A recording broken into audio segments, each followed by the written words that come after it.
All right, good morning, everyone. We'll get underway. As usual, handouts and a sign-up sheet on the back tables.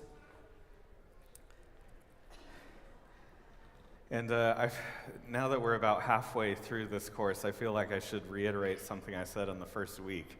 So I agreed to teach this class like 8 months ago, not appreciating at the time just how deep we'd be into a new presidential administration when the class was actually going on. So a lot of politics happened this week.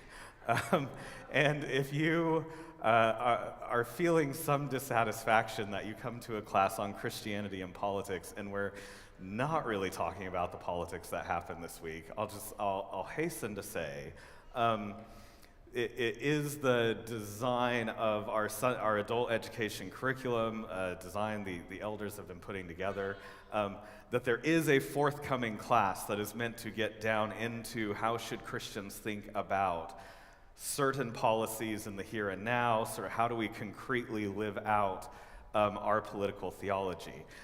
My mandate for this class, and my own inclination, is to work on the framework, right? Take the longer view of what has Christian tradition thought about politics and political theology over the long duration. So if you're feeling, dissatisfied that we're not getting super concrete and talking about what happened this week, I feel you. As someone who, is like teaching legal due process during the week and regretting that every day is a new object lesson as I teach in a law school. But we're kind of setting that to the side, thinking about the longer traditions of Christian thought and political theology in this class, working on the framework. And so for today, in thinking about these sort of framework theologies, we're sort of in the middle of thinking through Reformation political theology. So last week, we talked about the Anabaptist and Baptist separationist approach. So you can think of that as like, we've now covered sort of the two poles in the spectrum, right? On the one hand, Christendom, integralism, church and state more or less united under the church. And then last week, the opposite end of the spectrum, separationism, dramatic distinction between church and state, and the church having almost nothing to do or very little to do with the state. The next couple weeks, as we think about the Lutheran and Calvinist approaches, as you might guess, we're sort of finding middle grounds between these positions, starting with a tradition that calls itself realism. Not a label I love, in part because it's kind of self-aggrandizing, right? Like everyone wants to say they have the realist politics, right? You all have imaginary politics, or you're too cynical, or you're naive, but I have figured out, the realistic approach to politics. Nevertheless, in about the mid-20th century, there became a sort of recognized school of thought under the label of realism. So we'll stick to that for this class.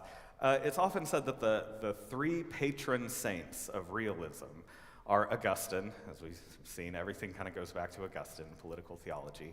Martin Luther of the Lutheran Reformation, and Reinhold Niebuhr, the American theologian, mid-20th century theologian of the school of thought that's often known as neo-orthodoxy, trying to restate Orthodox Christianity in modern terms. And so we could call this like the Lutheran tradition of political theology. To this point, I've kind of tried to avoid associating any one of these streams with one person. So I'll stick to the general term realism. As in all of these classes, I'm covering a whole lot of ground in 30 or 40 minutes. And so there are certainly nuances in this tradition. Not all realists think of themselves as within the Lutheran line, although it is kind of reversed. So if I had to put it succinctly, Lutherans mostly want to claim realists as in their club, but some realists think they are too cool for Lutheranism. So that's how you can sort of understand the relation between these ideas. So this is the Lutheran stream of political theology, and then it sort of takes a realist turn in the 20th century, and that's what we'll talk about during this hour. So thinking about, who is this theology associated with, starts with Luther, the Lutheran churches, down to, a number of Lutheran churches today are still very committed to this view of political theology. And then there are sort of a separate school calling themselves the realists that come out of the American political theology of the 20th century, really. All right, so what is the realist, the Lutheran approach to political theology? Well, it really emphasizes, first and foremost, the destructiveness, the depravity of sin. And that's really the sense in which it's trying to be realistic, right? It's the view that you can't expect too much out of human government or out of any human effort because of fallenness, sin, destruction. That is basically the starting point, or has to be the starting point of political theology in this view. So emphasizes the destructiveness of sin, and then working out from that, the distinction between law and grace, the way that God addresses sin, and therefore sees the need for law to restrain sin in the social realm, while grace redeems sin in the church. So the sort of division of these things, this kind of binary of law and gospel, law and grace, the earthly kingdom, the church, the heavenly kingdom. You can hear the echoes of Augustine, but things are being taken in a sort of new direction.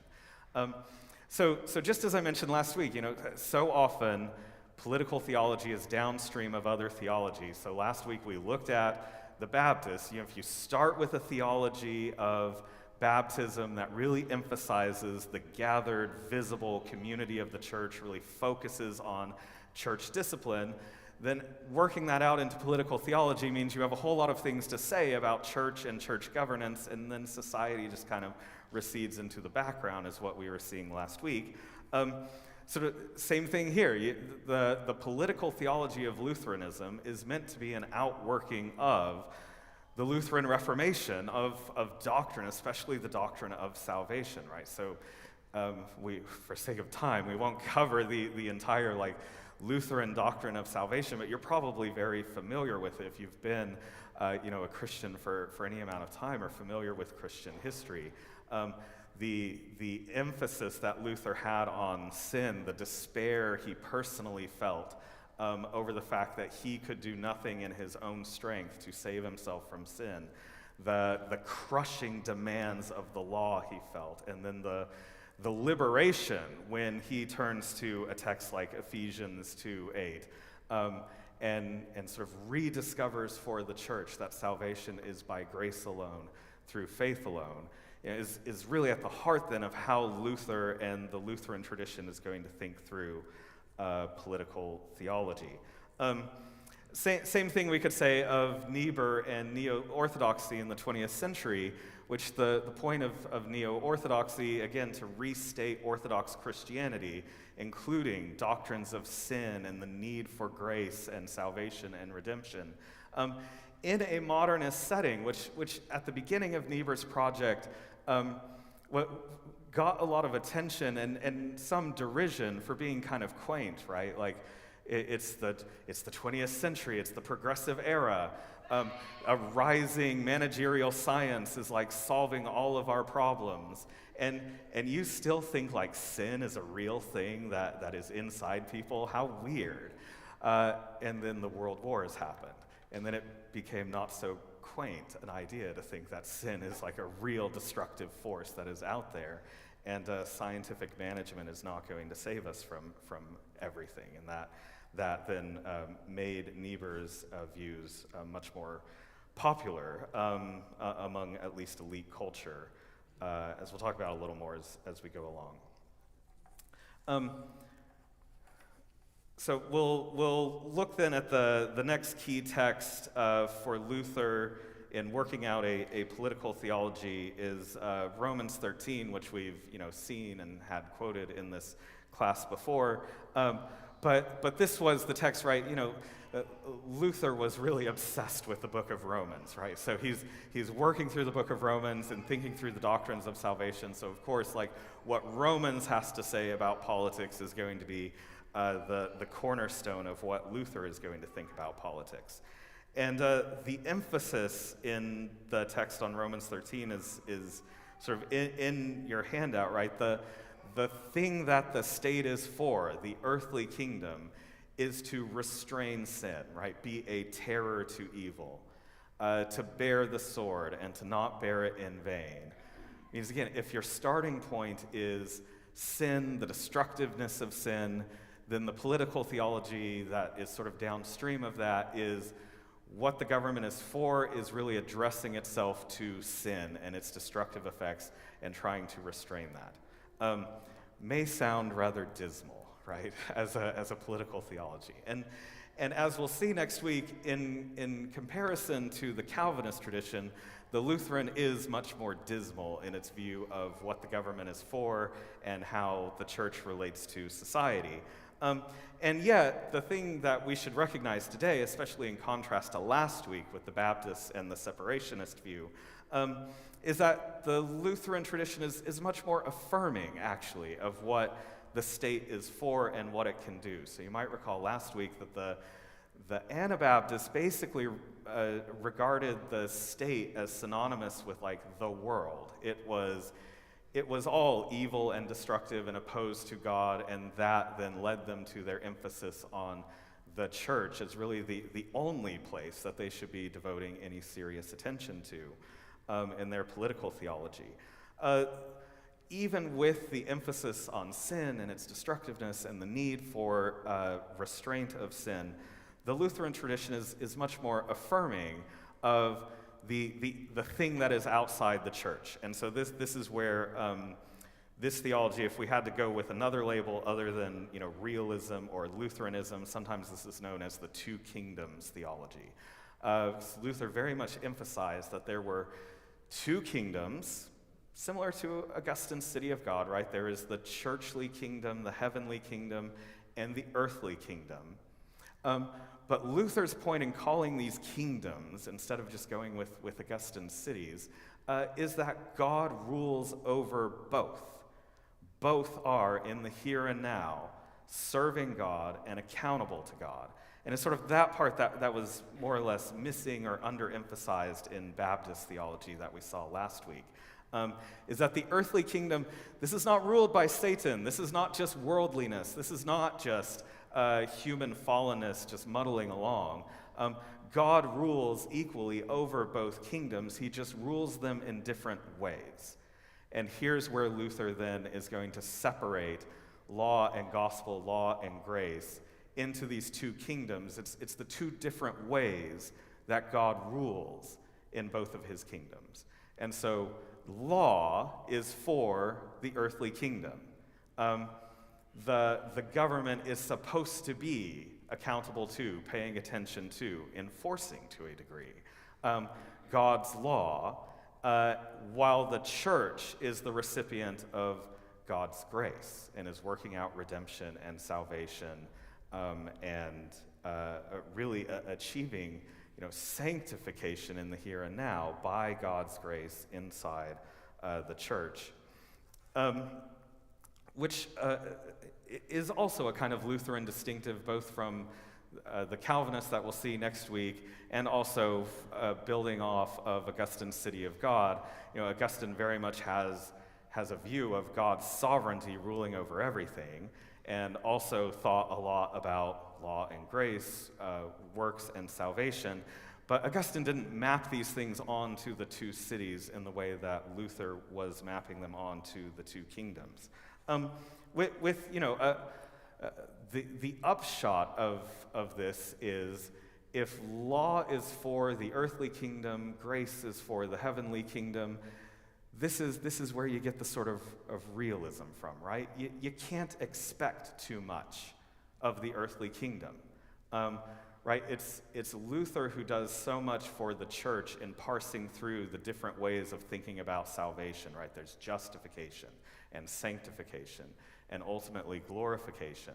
And Luther's point in this was that these are sort of different temporal moments in salvation, different ways that redemption comes to God's people, but they all come the same way. They are all through God's grace, right? You are justified by grace. you are also sanctified, right? Your actual living out of redemption in the here and now is no less by God's grace than your original justification was or your ultimate glorification will be, right? Again, you say, where's the politics in this? This is all just talking about Luther's view of salvation. But the corollary for politics then is because sanctification too is by grace, and God's grace is poured out in the churchly, the heavenly kingdom, then you should expect it is not to be found in the earthly kingdom.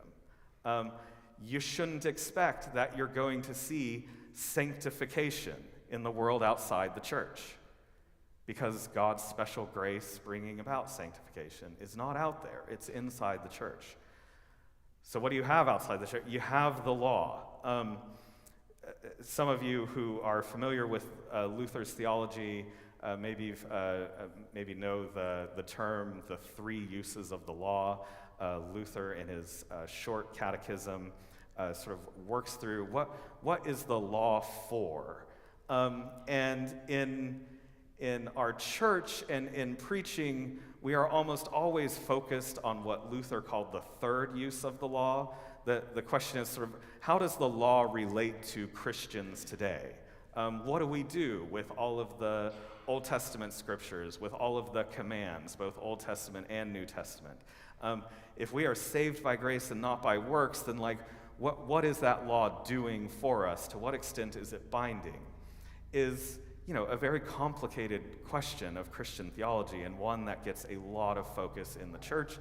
We here just recently had a sermon series on Galatians that was more or less working through this question of Luther's third use of the law, and how can the law be normative and guiding to Christians today while not being binding in the sense that it was, or in the sense that the Roman Catholic Church that Luther was reacting against was treating it.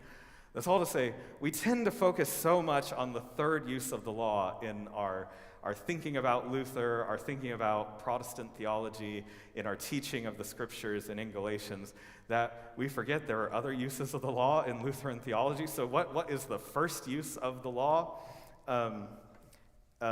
Luther, I think we may have to skip a couple slides to the first use of the law quote.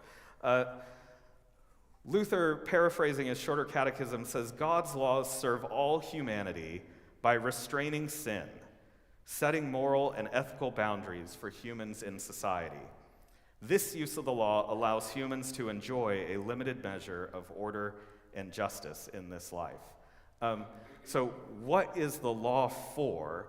As Luther is working through that question, he's going to have a couple applications that are special to the church. That's the second and third use of the law. But the first application is the law is for everyone. The Bible is really for everyone. Luther was not really a fan of Thomas Aquinas. He thought one of the biggest disasters ever to befall the church was adopting Aristotelian philosophy. So Luther does not have, his followers would come to different conclusions on this, but Luther himself did not have a very high view of natural law or reason, that people could just sort of think their way to correct morality. For Luther, the whole world needs the Bible to call them into the church, but even those that don't come into the church, they need to be hearing the Bible's instructions on how they ought to live. This is the first use of the law. God is instructing people, at the very least, about their sinfulness, about ways to restrain it, and therefore giving the state something to do, to be accountable to God in bringing God's reign on the world. So you have the quotation on the handout. You can back up a slide where Luther is distinguishing these two kingdoms. Therefore, God has ordained two regiments, right? So God is ruling in both. The spiritual, by which the Holy Spirit produces Christians and pious folk under Christ, and the secular, which restrains unchristian and evil folk, something for the state to do, more than just what the Baptists were thinking about in their separationist theology. So that, there is obligation, there is accountability. They, the secular governments, are obliged to keep outward peace, albeit by no merit of their own, right? The secular society, the society under the law, is not working its way towards salvation because we know, Luther says, theologically, that is impossible. Salvation is only by grace. And this, then, is why you should not expect too much of the state outside of the church. That is the starting point for realism. There's a novel about law written by William Gaddis in 1994 that the epigraph at the beginning of the novel says, "Justice, you get justice in the next world. In this world, you have the law." Gaddis means that in a very sort of cynical manner, that there is a separation between law and justice, and you shouldn't expect to actually ever achieve justice through law. That is not cynically, but kind of Luther's point is that justice, salvation, redemption, you get that in the next world. You get that foreshadowed in this world in the church, but you don't get it outside the church. What you get in this world is the law. And that's meant to be a good thing and a positive thing to Luther. Turning then to the other sort of key text in this tradition of political theology, we can look at what the Augsburg Confession, one of the earliest Lutheran confessions in the Reformation, says about politics. And Augsburg affirms that Lutherans believe that lawful civil ordinances are good works of God. So like the flip side of the coin, if what you have is the law, then performing the law is, by definition, doing good works. This is a thing that society should be doing, and God has called it to do.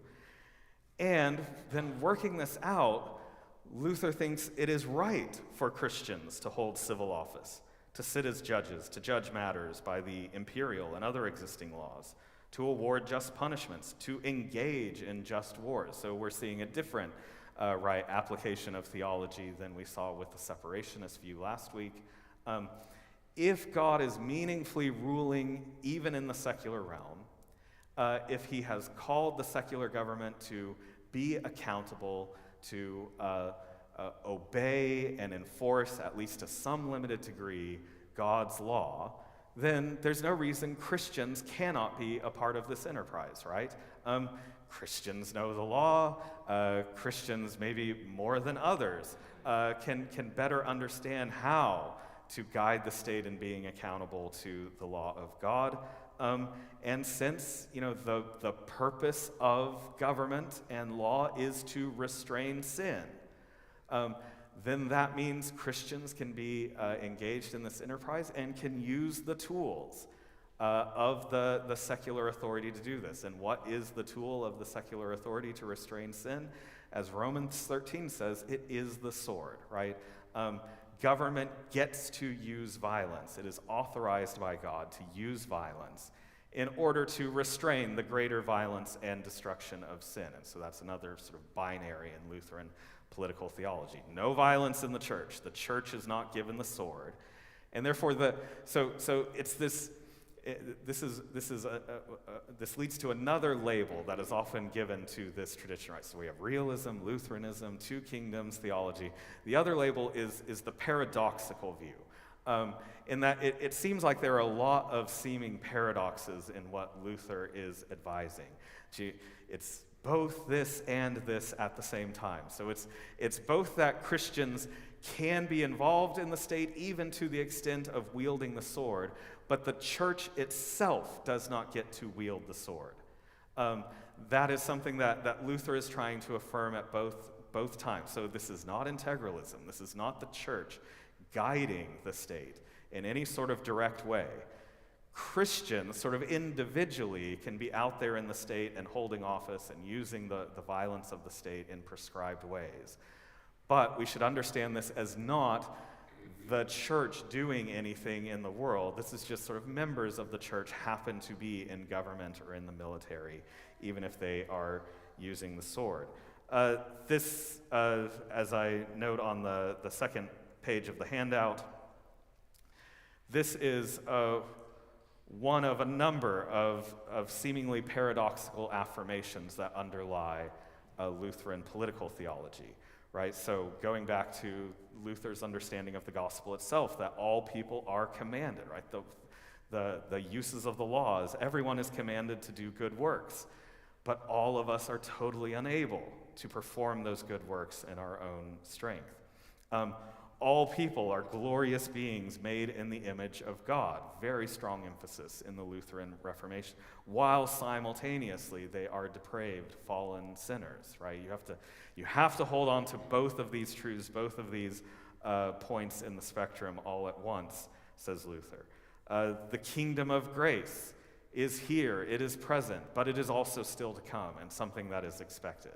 Have to hold both of those together to understand how politics should work in the here and now. And then a direct quote from Luther on how a Christian should relate, not just to other Christians in the church, but to society overall. A Christian is perfectly free, Lord of all, right? What it means to be saved is that grace has freed you from sin, death, and the law itself, right? The third use of the law is only sort of telling you how you ought to live. It is not binding you in any sort of way. It's not really law in that sense. Christians are the freest people in the world and also the most enslaved, right? Simultaneously at liberty and bondservants. Christian is perfectly free, Lord of all, subject to none. A Christian is servant of all, subject to all, right? And we're not trying to put like conjunctions in it. We're not trying to ease the tension. It's just a Christian is perfectly free, full stop. A Christian is perfectly enslaved, full stop. And you have to understand both of these together to figure out how you should be living in the world of politics as a Christian. And so that's Luther's idea for how Christians should relate to the state, is Christians can serve in the state, can serve even in the military, can fight wars, can use the means of violence. At the same time, Christians cannot use violence against the state. And this is what Luther thought Romans 13 was also teaching. So it's appropriate, for all the reasons we laid out, that Christians can be involved in the state, can be using the means of violence, but Christians should not be revolutionaries, should not be resisting the state violently because of sort of where we've been, right? Since government is ordained by God, since God is the one ruling over both kingdoms, then that is divinely instituted authority. You can serve the earthly kingdom, but you cannot resist it. You especially cannot resist it through force or through violence. That is, again, the sword is denied to the church. So if only the earthly kingdom has the sword, then you can only use it by participating in, not resisting the earthly kingdom. So you end up with these twin affirmations that Christians can be involved in the state, can even fight wars for the military, but cannot fight against the state. One more of the many seeming paradoxes of Lutheran political theology. With the ultimate effect. Now, this is not where this theology must necessarily lead in practice, but where it seemed to lead in practice, and where many people criticized the Lutheran tradition over time, was that it seemed to make for very passive churches in the end. Churches that, yes, Christians might go out into the state, but the church itself had very little to say to the state and was very often compliant when the state wanted to say things to the church. So the Lutheran domains sort of became known for state regulation of churches, of who they could hire and fire, of how they could spend their money, down to states interfering in doctrine, and the Lutherans would just sort of go along with this under the command that they not resist state authority.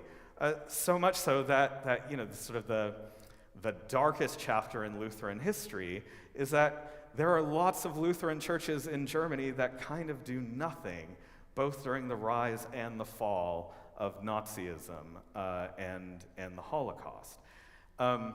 To sort of pull a analogy from my own field of law and legal history, sometimes German lawyers and German historians will brag about the German legal code, which was this monumental achievement published on the first day of January 1900, right? So new millennium, new code of laws.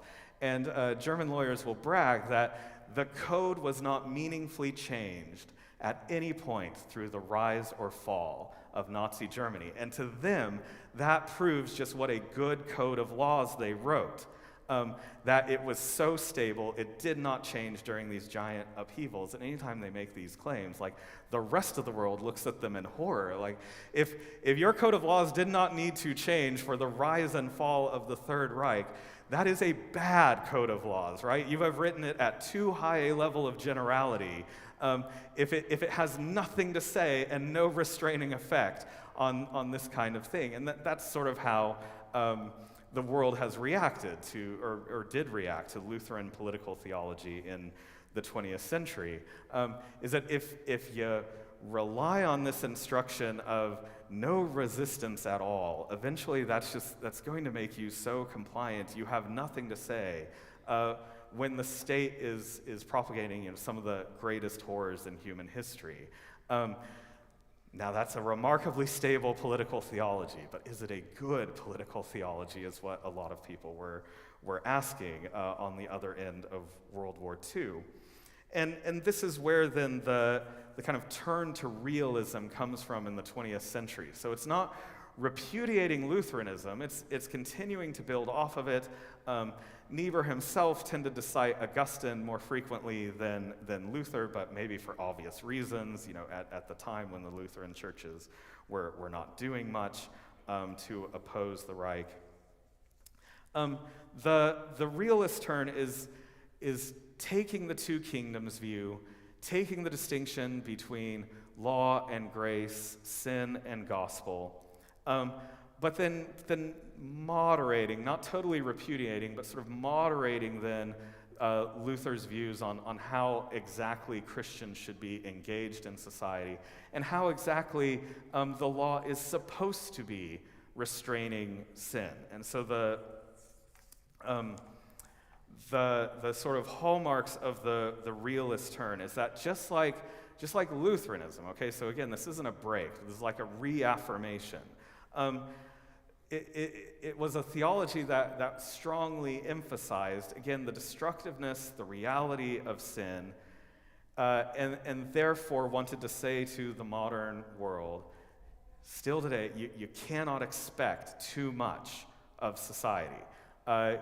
You have to resist utopian thinking, whether that kind of utopianism is, the Marxist revolution will someday bring about a peaceful communism, or whether the utopianism is the social gospel. One day all the world will believe the gospel and treat everyone justly and fairly.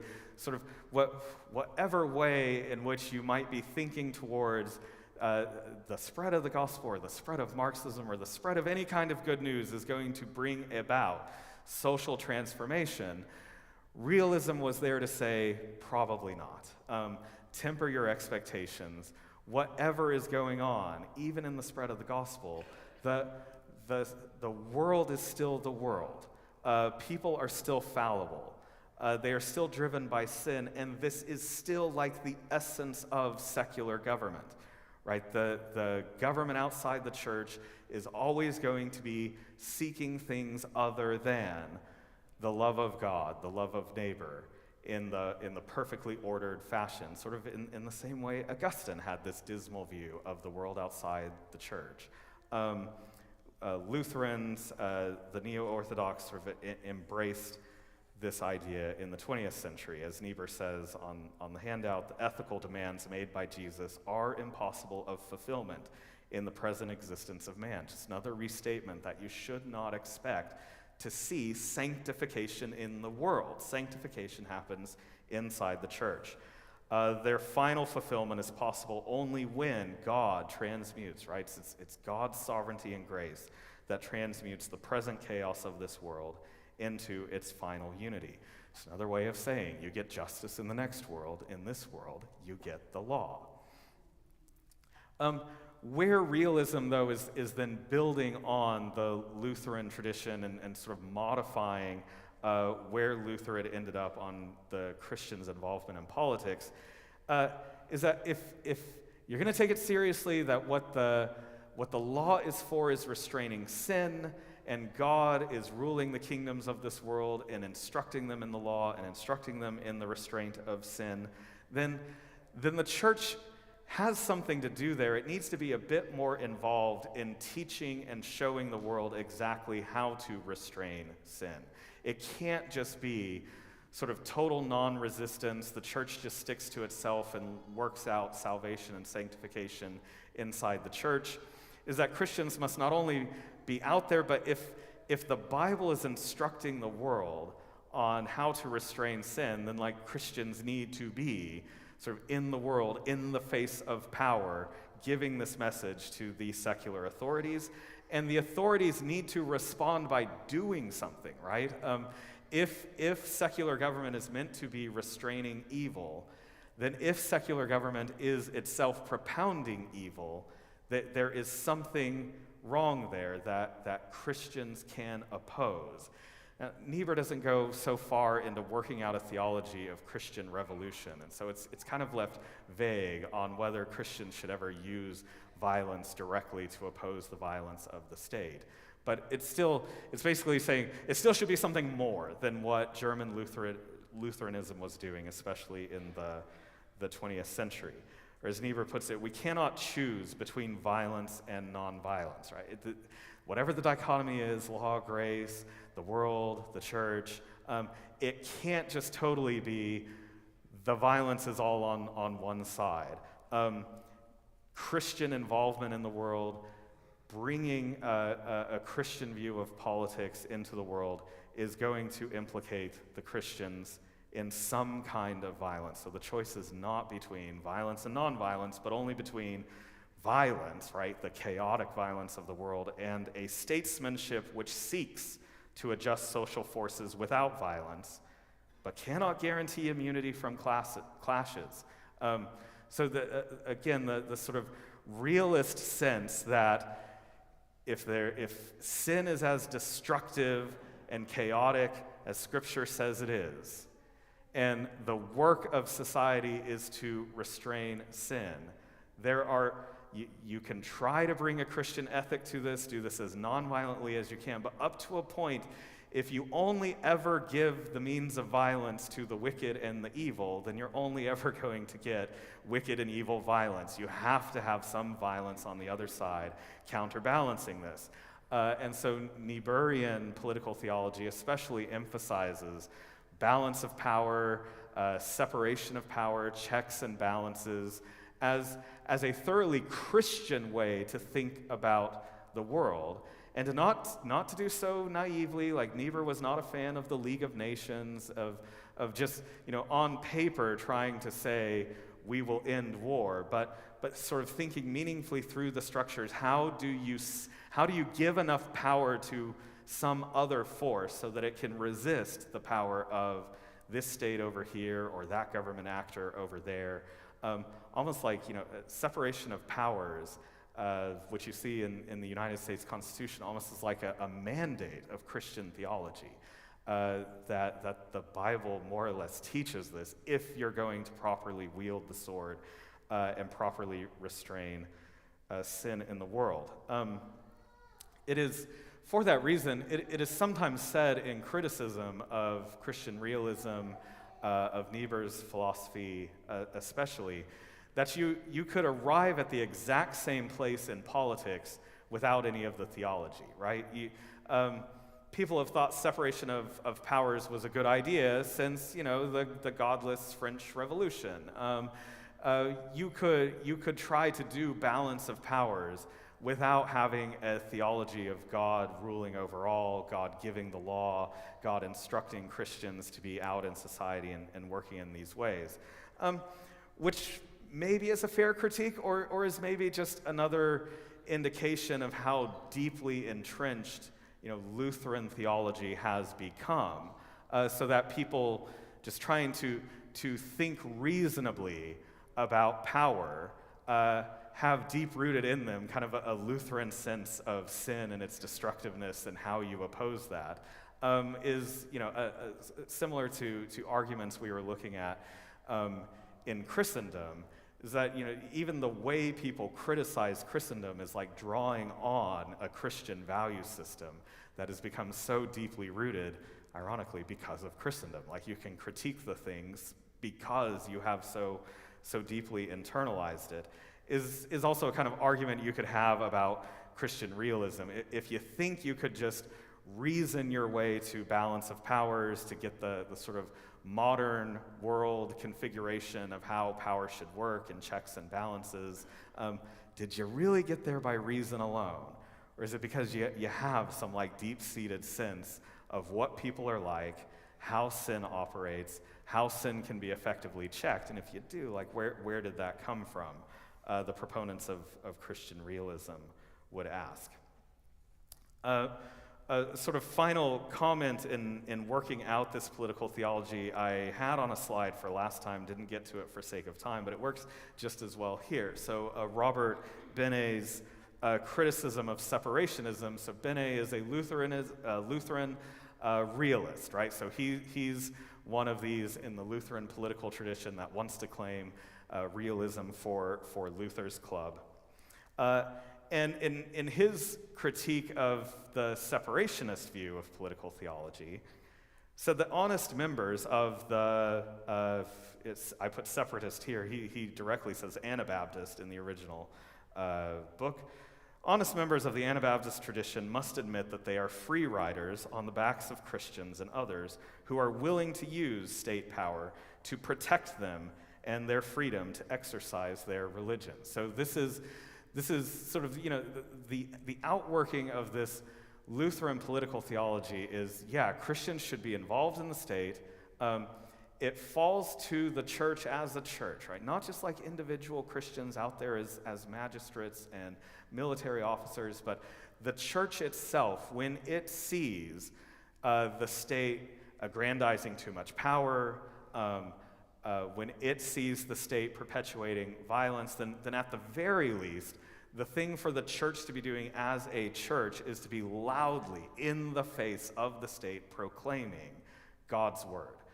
Whatever that means, stating what the law of God is that the state is violating, standing up for protecting the oppressed, the victimized, the victims especially of state violence, and to do this especially because of the outworking of Christian grace and love in the church, right? Is as we love our neighbors the way we are commanded. That is another reason Christians get involved in, the trite way of saying this is speaking truth to power, maybe going into some resistance, even violent resistance. Again, is like a question that the realist turn then leaves open, where Luther thought it was settled. But the motivation here, right, is love and protection of others. So it's not the church demanding its own rights. It's not people trying to proclaim their own rights against the state. But to protect the vulnerable, to protect the rights of others, may require some significant Christian involvement, organized involvement, maybe even resistance in this view of realism. And Benet's point here is that this is an improvement on the separationist idea, because it actually does good for people in the world, including the separationists, right? Like if you're totally separationist about the church and the state, and you don't think the church has anything to do with the state, you are, in Benet's view, just a kind of free rider, right? Like you get the benefit of living in a peaceful society when you do, whereas it's the Lutherans and the Reformed and the other Christians out there that are actually making the peaceful society that you get, like separationism as a luxury good. You get to enjoy your separate church because someone else has done the work of clearing the ground for freedom, of restraining the state, of speaking truth to power. And so to be a separationist is kind of to be free riding on the work that other Christians are doing as they are applying their political theology and actually getting into the trenches and doing the dirty work of governance. As I say at the end of the handout, the irony here is that the Calvinists will say the same thing about the Lutherans, as we will see next week, right? The Lutherans have too dismal a view that society is just about sin and the restraint of sin. The church has more to do in society, we'll see from the Calvinists next week, and to the extent then that you get to benefit from a virtuous society, the Lutherans, the Calvinists will say, are free riding on all the good work that the Calvinists have done. And then the Catholic integralists can say, but you're all really just free riding on the Christendom legacy that we gave you. So that this sort of free riding critique will go all along the line of the spectrum. I think, to conclude, I guess I'm just not as invested in the Lutherans as I was in the Baptists, because I'm done. And I think this would be ending on time, but ending on time with past precedent. I think we can take a question or a comment if there is one. Tim. Yeah, to what extent do you think Luther's political views were influenced by the political situation at the time, in which he was very heavily embroiled?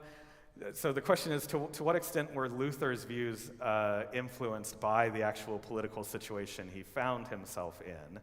And my answer as a historian is generally going to be super influenced. It's the same as anyone else. So I don't want to denigrate that, Luther is taking very seriously the scriptures that he is reading, the doctrine as he is working it out. But of course, Luther lives at a particular moment in history, in a particular place, where the Lutheran Reformation really succeeds or doesn't based on what the German princes do with Lutheranism, right?